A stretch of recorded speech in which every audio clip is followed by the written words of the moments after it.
Hello friends, नमस्ते प्रणाम। हमारे चैनल में आप सभी फ्रेंड्स का स्वागत है और अभिनंदन है। तो आप सभी को राधे राधे। हम लोग बहुत ही पारंपरिक बेटी विवाह गीत लेकर आए हैं। अगर अच्छा लगेगा तो लाइक शेयर सब्सक्राइब ज़रूर कीजिएगा और कमेंट बॉक्स में ज़रूर बताइएगा कि ये देहाती विवाह गीत आप लोगों को कैसा लगा। तो चलिए सुनाते हैं।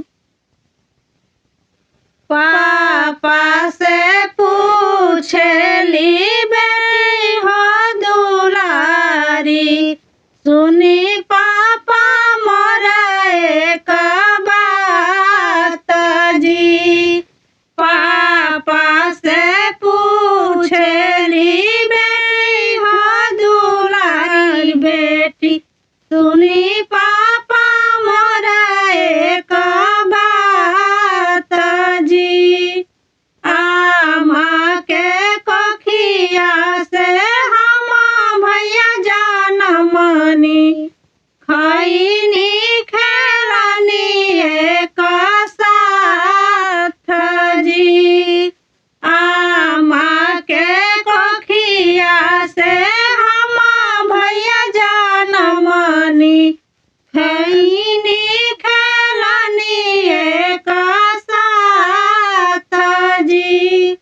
तब काहे पापा भैया के बसवनी, हम के भेजनी दूर न देश जी।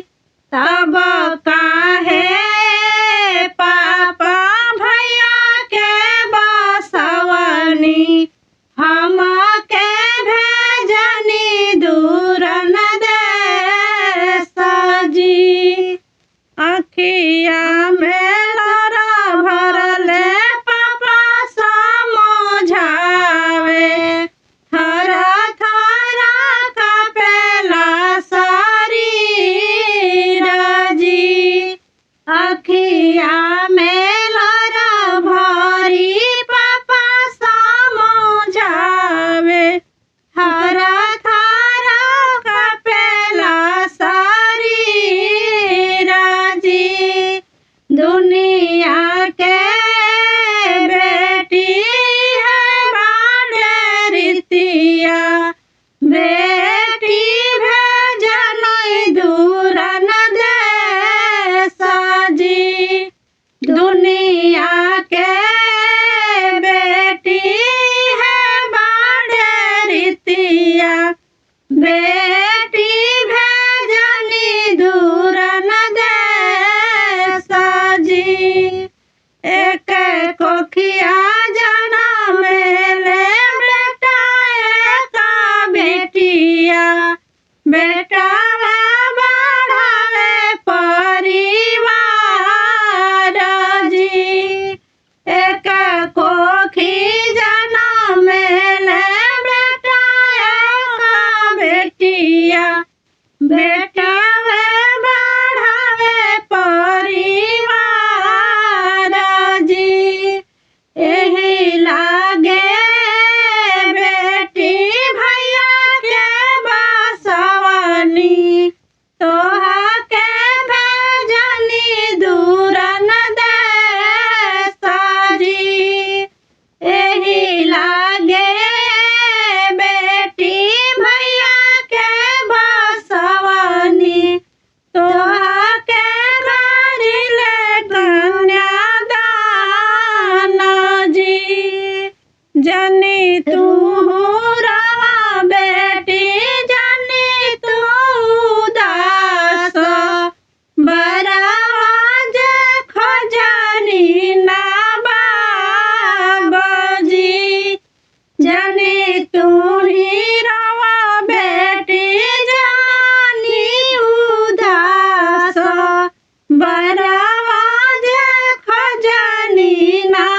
राजा परजन बेटी अपने से ना आई है भेजा डलिया कहाँ राजी।